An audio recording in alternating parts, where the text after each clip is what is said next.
faire en sorte que ce soit un horizon, parce que sinon c'est triste la vie.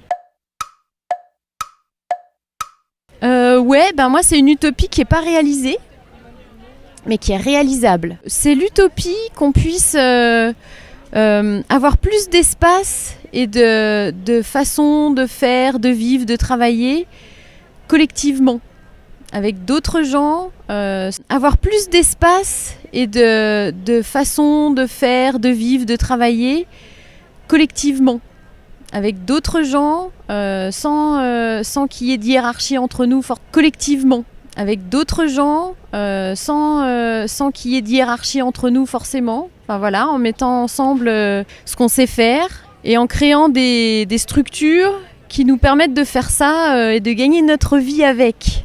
C'est une utopie. Moi, en permanence, j'essaye de gouroutiser les autres avec mes utopies. Pour que petit à petit, ils croient qu'eux-mêmes, ils ont la même utopie que moi. Je me dis comme ça marchera mieux. Voilà, je suis pas sûre que ça... On verra. On en reparlera plus tard. Bon, les deux, hein.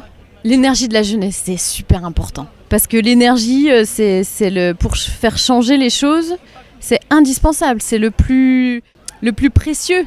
Le changement, ça vient d'une force, quoi. Et c'est quand même beaucoup... la force, on la trouve beaucoup dans la jeunesse. Après, elle est souvent débridée, la force de la jeunesse. Et c'est là que l'expérience de la maturité, c'est bien, parce que ça aide à orienter sa force, choisir où on la met et la rendre constructive. Pour réaliser des utopies, il faut les deux. Moi, les gens qui m'inspirent, c'est souvent des gens qui font des choses très simplement. Ah oui, tiens, voilà, il n'y a pas longtemps que j'ai parlé de ça.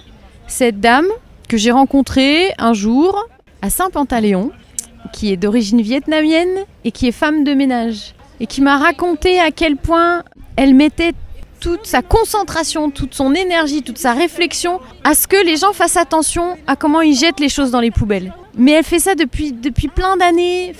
Et quand elle organise, elle place la poubelle dans les bureaux qu'elle nettoie. Elle réfléchit pour que ce soit le plus simple possible, pour que les gens ils aient vraiment envie de jeter le truc là et pas ailleurs. Elle essaye de trouver toutes les solutions pour que la planète soit propre.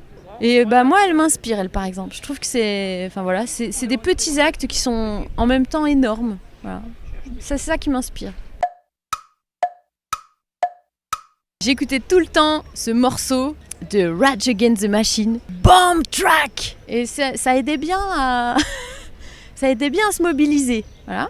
Et puis en même temps, ce qui est intéressant, c'est juste après d'écouter Brigitte Fontaine. Tu vois, t'écoutes Brigitte Fontaine, ça fait l'expérience de la maturité. Et là, t'écoutes le château intérieur. Et là, tu te rends compte que t'as plein de place à l'intérieur, t'es hyper riche et que du coup, l'énergie, effectivement, tu peux la raffiner à loisir. Et les deux en même temps, Bomb Track et le château intérieur, c'est d'enfer. Vraiment.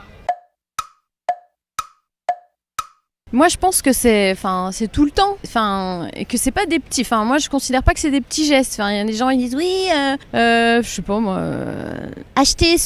manger bio, c'est un petit geste.